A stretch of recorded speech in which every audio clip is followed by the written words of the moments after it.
इस प्रेस वार्ता में आने के लिए।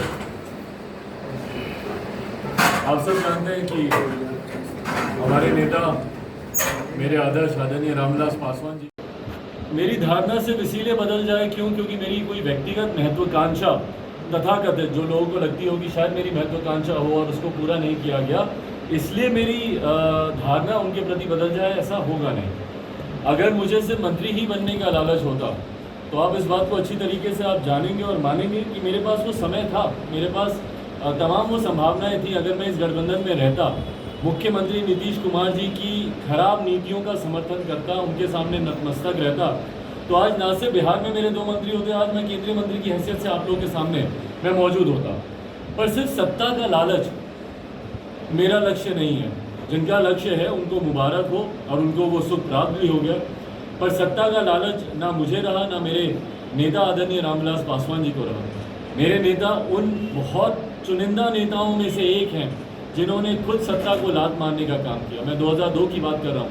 केंद्रीय मंत्री होने के नाते अगर उन्हें लगा कि कहीं पर उनके विचारों के साथ कहीं पर समझौता हो रहा है, तो उन्होंने तुरंत उस वक्त केंद्रीय मंत्री पद से उन्होंने इस्तीफा देना उचित समझा। पर वहीं कहीं कुछ ऐसे लोग भी हैं जो मंत्री बनने के लिए ना सिर्फ परिवार को बल्कि पार्टी, जिसको हमारे नेता हमेशा माँ की तरह सम्मान देते थे, कुछ लोग ऐसे हैं जो कि मंत्री बनने के लिए ना सिर्फ परिवार को बल्कि माँ समान पार्टी को भी धोखा देते हैं।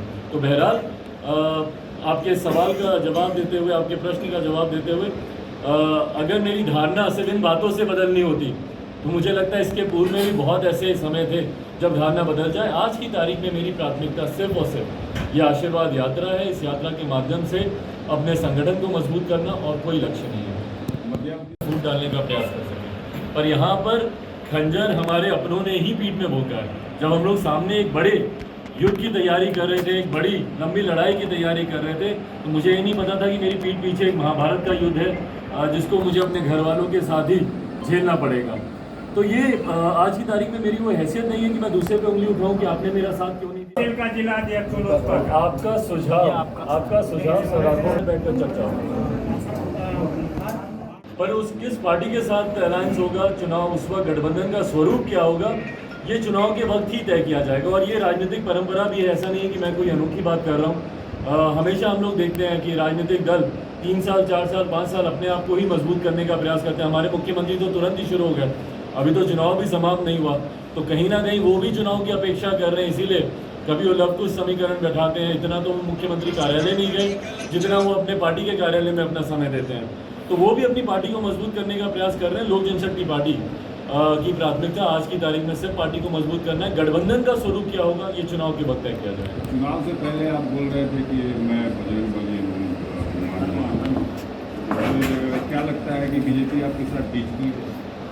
देखिए, लक्ष्य बहुत बड़े हैं। मैं छोटी बातों में ना मैं अपने आप को ना अपने कार्यकर्ताओं को उलझाना चाहता हूँ। हम लोग का लक्ष्य Bihar first, Bihari first vision document जो मेरे नेता आदरणीय रामविलास पासवान जी की अंतिम इच्छा, उनका अंतिम सपना रहा है, मेरा लक्ष्य उसको धरातल पर उतारना है। तो जैसा मैंने कहा कि मेरा लक्ष्य बड़ा है, मैं छोटी बातों में अपने आप को उलझाना नहीं चाहता। हाँ, मुझे दुख जरूर है जिस तरीके से मेरे भाई, मेरे चाचा ने मेरे साथ बर्ताव किया, पर वो अब बात बीत गई, जो हुआ सो हो गया। अब मैं सिर्फ उसी में ही उलझा रह जाऊंगा। तो जो बिहार को फर्स्ट बनाने की मेरी लड़ाई है, या बिहार में रोजगार को, यहाँ पर शिक्षा व्यवस्था को बेहतर करने की, स्वास्थ्य व्यवस्था को बेहतर करने की, मेरे युवा खिलाड़ी साथियों को बेहतर सुविधाएं देने की, जो मेरे बड़े लक्ष्य हैं, मैं कहीं ना कहीं मैं उससे भटकूंगा। तो इसीलिए अपने और अपनों का भी मेरे लक्ष्य पूरा हो गया है। इसी लक्ष्य के साथ ही उन्होंने परिवार और पार्टी को तोड़ा था, वो भी मंत्री बन गए। बाढ़ ये कोई नई बात नहीं है। मुझे लगता है आज ही हम में से कोई भी एस्ट्रोलॉजर नहीं है, हम में से कोई भी भविष्यवाणी करने वाला व्यक्ति नहीं है, पर मुझे लगता है हम लोग आज की तारीख में ही यहाँ पर बैठकर हम लोग भविष्यवाणी कर सकते हैं कि अगले साल पुनः ठीक इसी समय बिहार में बाढ़ जैसे हालात बनेंगे। ये साल दर साल मैं अपने बचपन से देखता आ रहा हूँ, मेरे युवा साथी अपने बचपन से देखते आ रहे होंगे, और हमारी जो पिछली पीढ़ी है वो उन्होंने पूरी जिंदगी ये देखा। उसके बावजूद क्यों नहीं बिहार में बाढ़ के हालातों को रोका जा सकता है, यही सवाल मेरे Bihar first, Bihari first vision document में, जो मैं मुख्यमंत्री जी से पूछता हूँ और जो मैं उनकी नीति का खिलाफ करता हूँ। मैं इस बात को मैं दोहराता हूँ, मेरा मुख्यमंत्री जी से व्यक्तिगत तौर पर कोई द्वेष नहीं है। मैं सिर्फ उनकी नीतियों का विरोधी हूँ। क्यों? क्योंकि उनकी नीतियों ने आज तक बिहार को बर्बादी की कगार पर ना सिर्फ खड़े रखा बल्कि और धकेलने का काम किया। बाढ़ और सुखाड़ ये उसी में से एक है। मैंने निरंतरता में मुख्यमंत्री को सुझाव दिए कि आप नदियों को जोड़ने की योजना पर आप क्यों नहीं काम करते हैं? क्यों नहीं कैनल्स बनाकर हमारे बाढ़ के पानी को ऐसे इलाकों में डाइवर्ट किया जाता है जहां पर उतना पानी नहीं गिरता है या जहां पर सुखाड़ जैसे हालात रहते हैं। आधा प्रदेश जहां बाढ़ से प्रभावित रहता है, आधा प्रदेश हम लोग का सुखाड़ से भी प्रभावित रहता है। तो इन योजनाओं पर हम लोग को काम करने की जरूरत है, जिस पर कभी मुख्यमंत्री जी ने ध्यान ही नहीं दिया। और यही मेरे सवाल भी है उनसे। क्या रहेगा? देखिए, मुझे लगता है इसमें कोई भी टिप्पणी करना बहुत समय से पूर्व होगा।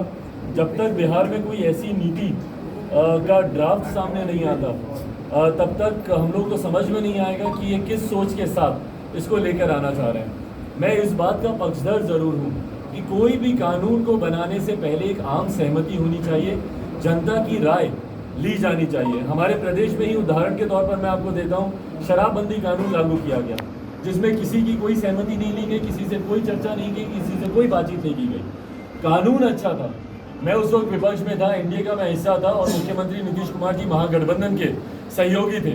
विपक्ष में होने के बावजूद मैंने हमारे मुख्यमंत्री का उस वक्त समर्थन किया था और मैंने शराबबंदी कानून पर मेरी पार्टी की तरफ से उनको समर्थन मिला था। पर जिस तरीके से इस कानून को लाया गया, एग्जीक्यूट तो हो नहीं पाया। आज की तारीख में शराबबंदी इम्प्लीमेंट होना तो बहुत दूर की बात है भैया, घर घर पे होम डिलीवरी इसकी हो रही है। नए तस्कर पैदा हो गए हैं, नए लोग ऐसे हैं जो कि शराबबंदी के साथ जुड़े हुए मसलों में, स्मगलिंग में जुड़ गए। तो ये तमाम चिंता का विषय उठ जाता है जब आप किसी भी कानून को ऊपर से थोपते हैं। मैं अनुसूचित जाति जनजाति को भी लेकर एक उदाहरण दूंगा। एट्रोसिटी एक्ट 1989 का बना हुआ ये एक्ट था, ये कानून है। तब से लेकर आज तक ये कानून होने के बावजूद भी क्या दलितों के ऊपर अत्याचार रुक गया? क्या अनुसूचित जाति जनजाति के लोगों के ऊपर अत्याचार रुक गया? आज भी अत्याचार होता है। क्यों? क्योंकि जागरूकता नहीं फैलाई गई है। ये कानून क्यों बन रहा है, इसकी ज़रूरत क्या है, ये हम लोग को सबसे पहले बताना ज़रूरी है। तो अगर सिर्फ कानून को थोपा जाएगा तो मुझे लगता है शराबबंदी कानून की तरह ही वो फेल होगा। भाई की गठबंधन का क्या स्वरूप रहेगा? तीसरे मोर्चे के तौर पर होगा या कोई मौजूदा गठबंधन के हिस्से के तौर पर होगा, या फिर जैसे मैंने बिहार विधानसभा का चुनाव लड़ा अकेले अपने दम पर लड़ने की बात होगी। ये तमाम चीज़ों के ऊपर मुझे लगता है आज समय उचित नहीं है चर्चा करना, जबकि मेरी यात्रा चल रही है, मेरी प्राथमिकता उसके ऊपर है। एक बार यात्रा समाप्त होती है, यकीनन चुनाव से पहले इस बात की जानकारी जरूर साझा की जाएगी। अगर आपको हमारा वीडियो पसंद आया हो तो इसे लाइक करें, सब्सक्राइब करें और साथ ही बेल आइकन दबाना ना भूलें।